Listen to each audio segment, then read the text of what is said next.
Ilmu itu apa? Ilmu itu sederhana, sesuatu yang mudah. Karena ilmu itu fitratallahi allati fataran nasa napa? Misalnya begini, saya orang miskin, enggak punya apa-apa. Sudah enggak punya apa-apa, enggak punya jabatan, terus keluarga yang enggak pati loyal, mungkin istri ada ngidolakan kita, bahkan anak kita sendiri juga enggak ngidolakan kita. Itu kan sial-sialnya orang, anak kita aja enggak pernah ngidolakan kita. Tapi untuk bahagia itu sebenarnya sederhana. Sederhananya begini. Orang pinter itu ingin mempertahankan kehidupannya, terus pinter sampai berobat habis banyak ke Belanda, ke Jepang supaya mempertahankan nyawanya. Nah, si miskin ini kalau dia setiap makan, ya Allah, saya dengan makan ini mempertahankan nyawa saya. Sehingga makan itu satu kajian ilmiah bahwa ini luar biasa. Bahwa orang punya Alphard, punya uang 1 miliar, itu tidak mempertahankan sesuatu yang pokok, yaitu nyawa. Orang tidak punya Alphard itu hidup, nggak punya uang 1 miliar hidup. Tapi kalau nggak punya nasi 1 piring, nggak punya air 1 gelas bisa mati. Artinya apa? Orang miskin itu yusyarikul aghniya, sama dengan orang-orang kaya dalam hal kepemilikan hal-hal yang pokok. Tapi kadang-kadang orang miskin itu ya nyon sewu agak belagu, sudah miskin ingin punya Alphard, sudah miskin ingin punya uang, ya dia tersiksa. Harusnya cara berpikir nggak punya Alphard tuh masih hidup, nggak punya uang 1 miliar masih hidup. Yang punya Alphard hidupnya juga pakai nasi 1 piring, yang punya uang 1 miliar juga pakai nasi. Ya kalau itu kan sama, saya punya. Kalau gitu kan bisa miskin rasa kaya. Itu memang harus dilatih. Nah, kalau orang kaya kan rumahnya banyak di mana-mana. Memangnya kalau rumahnya banyak di mana-mana terus tidur di sini 1 jam, di rumah itu 1 jam, malah nggak bisa tidur kan? Tetap aja yang dipakai 1 kamar. Itu gunanya apa punya rumah banyak? Setidaknya zaman miskin itu dia berpikir gunanya apa punya rumah banyak untuk dipakai ya hanya 1. Meskipun suatu saat kalau dia kaya juga berpikirnya agak rubah. Ya penting punya rumah banyak biar kemana-mana punya rumah, nggak apa-apa. Tapi sementara masih miskin jangan berpikir seperti itu. Nah yang menjadi miskin kacau kan sudah miskin berpikirnya gaya orang kaya, itu kecelakaan itu. Lah itu ilmu, maksud saya itu ilmu. Sehingga dulu Nabi ngajari orang miskin itu sederhana. Ketemu orang miskin sama Nabi diajarkan. Nabi diantara ajarannya begini. Ada seseorang man asbaha, orang yang setiap harinya mu'afan fi jasadi, dia sehat, aminan fi sirbi, negara dalam keadaan aman, tidak dalam ancaman. Indahu qutu yaumi, dia hari itu punya makan. Faka'an nama khizat lahu dunya bihadzafiriha, berarti dia sudah punya dunia dan isinya. Karena polanya sama. Buat Presiden Amerika itu yang untuk mempertahankan nyawanya ya makan pokok dan minuman pokok, bukan jabatannya sebagai presiden atau punya uang triliunan. Orang paling kaya di Indonesia juga gitu, untuk mempertahankan hidupnya juga dengan makanan pokok. Dan itu orang miskin punya. Kehidupan paling top itu apa? Ya kehidupan yang mempertahankan nyawa itu yang paling top, lainnya itu enggak. Karena mempertahankan nyawa ini super penting dan orang miskin bisa. Nah, saya berharap ilmu seperti inilah menjadikan dulu itu kuat ketika melawan Belanda. Kenapa kuat? Karena mereka gampang syukur. Barokahnya gampang syukur itu selesai dengan dirinya sendiri. Kalau bahasa intelektualnya itu, orang kalau sudah selesai dengan dirinya sendiri bisa berpikir memanfaati pada orang. Dulu orang-orang miskin ketika era sahabat, termasuk era para ulama yang mendidik para umatnya, itu selesai dengan dirinya sendiri. Nah sekarang banyak orang miskin juga termasuk orang kaya, bahkan belum selesai dengan dirinya. Wah itu angel, ngajak jihad angel, karena dengan dirinya saja belum selesai. Maka masyhur itu kan ketika perang Tabuk, ada orang datang, kira-kira kalau Indonesia pakai beras 4 kilo, ya Rasulullah yang 2 kilo tak kasihkan keluarga kami supaya bisa makan, yang 2 kilo tak kasihkan jenengan untuk biaya perang. Perang Tabuk itu perang tersulit, disebut perang Dhatil Usra. Sekarang hitung saja, ini coba dihitung, mungkin yang bagian kasir tahu. Kalau 2 kilo kali 3.000, umat Islam pas itu sekitar hampir 3.000, itu sudah 6.000 kilo. 6.000 kilo itu artinya apa? Orang miskin ketika perang membiayai dirinya sendiri, itu satu. Kedua, dengan mental memberi, orang ini tidak tamak. Barokahnya tidak tamak, tidak nyalahkan yang kaya. Efek dari itu apa ketika perang Tabuk? Sumbangan dari Sayyidina Utsman yang jumlahnya besar sekali, yaitu diantaranya 1.000 dinar. 1 dinar kira-kira 4,25 gram, berarti sekitar 4.000 gram. itu bisa diberikan alat perang. Sumbangan dari Abu Bakar juga bisa dipakai beli kuda untuk perang. Nah bayangkan kalau kebutuhan orang miskin ini untuk makan itu nggak mau urun, wah usaha miskin nggak perlu urun, nah usaha miskin dipakai alasan terus. Maka jumlah 3.000 ini akan mengurangi anggaran untuk belanja peralatan perang karena untuk konsumsi orang miskin. Udah gitu kadang mangane tanduk itu kan repot. Wes miskin mangane tanduk, nak antri mo kan ribet. Artinya apa? Perang ini tidak fokus karena ngurusi konsumsi untuk orang-orang miskin. Nah, dulu zaman Nabi orang miskin pun semuanya heroik. Mereka dibantu gak mau, inginnya bantu.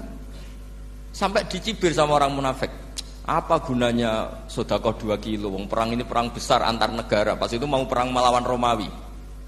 Sampai orang munafik bilang alladzina almizuna almuttawiina minal mu'minina fis sadaqati walladzina la yajiduna illa juhdahum faskharuna minhum. Orang-orang munafik digambarkan Allah orang-orang yang mencibir sedekah kecil.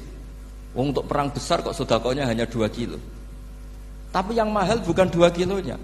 Kalau ada 1 juta orang miskin menyumbang negara 20.000, itu artinya apa? Kita punya rakyat yang inginnya hubungannya dengan negara memberi. Tapi coba kalau kita 2 juta rakyat yang inginnya dari negara mendapat, pegawainya demo ya. Nah ini ajarannya Nabi yang luar biasa. Dulu Nabi itu bisa mendidik orang miskin pun bermental memberi. Nah barokahnya bermental mandiri ini mereka selesai dengan dirinya sendiri. Coba kalau mereka tidak bawa makanan sendiri ketika perang, mungkin kuda yang untuk perang, terus mereka berpikir, bu ini saja disembelih supaya kita bisa makan. Ribet kan? Ngapain beli senjata yang mutakhir, makan saja nggak bisa. Tapi barokahnya mereka urun sendiri. Mereka selesai dengan dirinya sendiri. Ini hebatnya didikan Rasulullah Shallallahu Alaihi Wasallam. Lalu dulu Mbah Hasyim dan kawan-kawan itu berhasil mendidik seperti itu. Santri yang miskin-miskin itu kalau ngaturi kiai duwene telo itu kayak no telo, duwene wi itu kayak no wi. Sehingga kiai sing wis mapan-mapan, misalnya kados kula wonten kan mun setengah mapan. Ya akhirnya ya iso mangan wi. Jebule wi ku ya enak. Santri ya seneng mergo kiai ini seneng pancen wis suwi mangan pizza misalnya. Lah tapi nek sing melarat terus aku melarat kiai tak kei wi mosok doyan. Wis melarat medhit di alasan kan ribet kan. Ini yang perlu dihilangkan. Medhit kok berargumentasi. Tapi yang mahal itu bukan winya, mental memberi. Orang itu kalau mentalnya memberi itu berarti selesai dengan dirinya. Tapi kalau tidak bermental memberi pasti tamak. Dan tamak itu mesti menghakimi orang lain.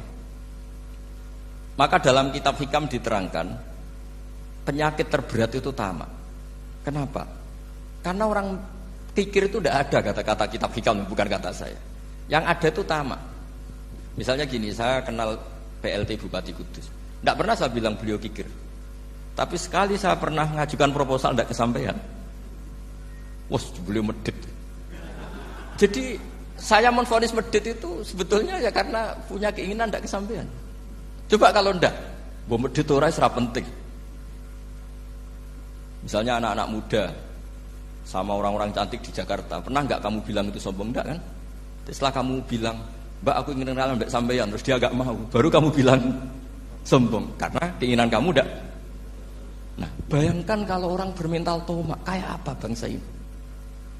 Nah, sahabat itu dididik oleh Nabi, tomak itu selesai karena keinginan mereka memberi.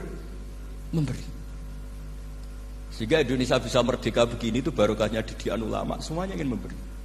Dulu belum ada negara, tentara-tentara kemerdekaan kalau di kampung-kampung itu ya dibiayai donatur-donatur. Termasuk bahasa saya, bu saya dulu. Itu berapa ton aja beras untuk pasukan Hizbullah, pasukan TNI. Di Aceh ada Daud berih, ada yang baca berueh. Jadi baca aja kayak kira asap ada yang berih, ada berueh. Saya juga gak tahu orang Aceh kalau baca berih memang. Nyumbang berapa emas untuk kemerdekaan Indonesia. Yang Kesultanan Jogja Legowo, Jogja tidak lagi negara tapi diberikan bagian dari Indonesia dan seterusnya. Nah, jadi semua ini barokahnya didikan Rasulullah SAW yang diteruskan para ulamanya bahwa nomor satu didik masyarakat itu bermental memberi. Dengan bermental memberi apapun kecilnya ini selesai dengan dirinya sendiri. Itu kalau sampean nggak punya mental memberi, nanti pulang dari Pemda, sok acara di kabupaten berkata ini tok ribet itu. Awas itu, bar ngaji langsung lali berarti sampean. Sudah kalau nggak urun ini sudah luar biasa, nggak urun untuk berkat itu sudah luar biasa. Jadi itu yang makanya Nabi itu Quran dimulai wa mimma razaqnahum yunfikun. Quran mengajarkan bermental memberi, yunfikun. Nabi berkali-kali ngulang al yadul ulya khairum al yadis sufla. Dan memberi itu tidak harus nunggu kaya. Gambarannya Quran tentang orang baik itu gimana? Alladzina yunfikuna fis sarra wad dharra. Bukan fis sarra saja, ketika wad dharra juga. Saya pernah guyon sama orang kaya di Jakarta. Dia uangnya miliaran, mungkin malah triliunan. Guyon sama saya, Gus, saya ini sudah sekian bangun masjid di mana-mana. Saya ini berarti hebat. Enggak, kata saya. Enggak ada masjid, agama tetap jalan, kata. Karena di kampung-kampung sudah banyak masjid, kata. Masih keren tukang becak, kata. Kok bisa, Gus? Sampai nyumbang masjid 1 miliar, itu masjid apa, kata saya? Ya masjid-masjid besar. Nah itu paling dipakai kubah atau menara atau apalah yang tidak mendesak. Tapi kalau orang miskin, ngutangi orang miskin itu kalau nggak utang hari itu nggak makan. Kan nggak mungkin tukang becak ke utang ada bank atau orang kaya raya, kan kenal saja enggak. Mesti orang miskin utangnya sama orang miskin. Saya kalau orang kaya utang Habib Bidin mesti mau beli Innova. Karena level orang elit, jadi utangnya itu beli Innova, aksesoris Innova, seri terbaru. Tapi kalau orang miskin sama orang miskin utangnya itu beras untuk nyawa. Artinya apa? Kalau saya diutangi Habib Bidin untuk beli Innova itu ganjarannya itu sekunder. Tapi kalau sesama orang miskin itu ganjarannya primer. Keren mana? Hutang-hutangannya orang miskin sama orang kaya. Satu menyelamatkan nyawa, satu menyelamatkan